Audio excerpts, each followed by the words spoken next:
Magnus Johannesson lived in a tiny country hardly considered by the international community.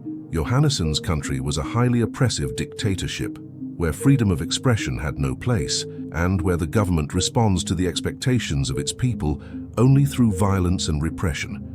Magnus Johannesson did not come from a particularly poor family, and neither did he have a very difficult childhood. His family did everything possible to give him the best possible future. Magnus had the good fortune to be one of the most promising sportsmen in his country. The gods had given him a truly unique metabolism. At the age of 14, he was by far one of the most promising athletes in his country. He excelled in numerous categories. Thanks to his immense potential, at the age of 16, Magnus was the youngest participant in the Olympic Games of his era. Magnus even managed to win a bronze medal in the long jump. This gave him instant international fame. A barely 16-year-old from a country virtually unknown to the world, he represented his small country in various Olympic categories and even managed to beat a number of professionals who had been competing for many years. The story was far too good for the world press. Magnus Johannesson soon became a worldwide star. Numerous sponsors began collaborating with him, and in less than 2 weeks, Magnus Johannesson had become the symbol of his people, traveling the world to tell his story on television. Magnus's government could not afford to see their golden goose fail at the next Olympic Games. For the first time in its history, the small country of Magnus had gained global exposure and could not afford to lose it. That's why Magnus's country forced him to take part in a super soldier program to make sure his protector won gold medals this time. Magnus couldn't refuse his government's offer. He was their main propaganda tool, but deep down, Magnus was sure that this story was going to end very badly for him and his country. He participated reluctantly in the Super Soldier program. The effects of the program on Janus's body were remarkable.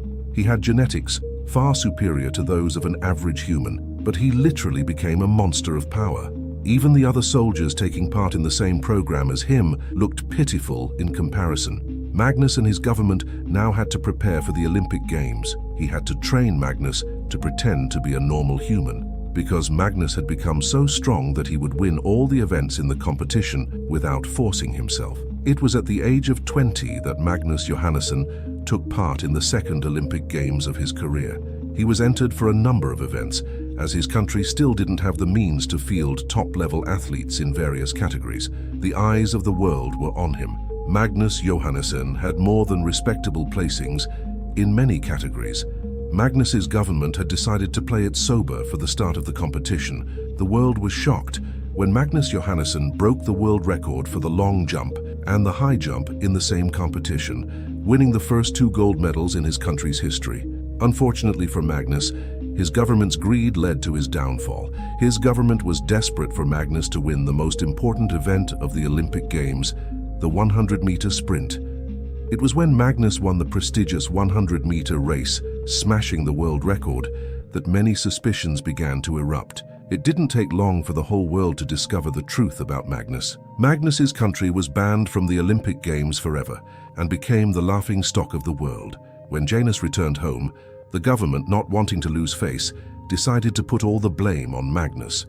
Most of the population knew it was a lie, but what could they do? Magnus was sentenced to life in prison for humiliating his country by cheating at the Olympic Games. Magnus Johannesson and his family were devastated by the situation, but all he could do was endure it and wait for people to forget.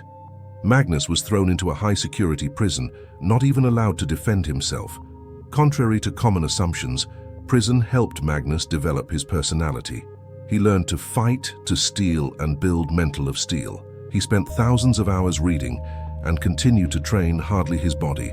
It was at the age of 26 that Magnus decided, with a few co-detainees, to escape.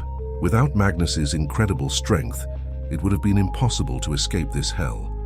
But thanks to his genetically modified body, Magnus and his friends escaped this prison with terrifying ease. He managed to cross the border into his own country, but was now wanted by every spy agency in the world. He was recruited by renegades, who had started keeping an eye on him since his problems at the Olympic Games. Over time, Magnus became one of the pillars of renegades, never hesitating to use his extraordinary physical abilities to dominate the battlefield.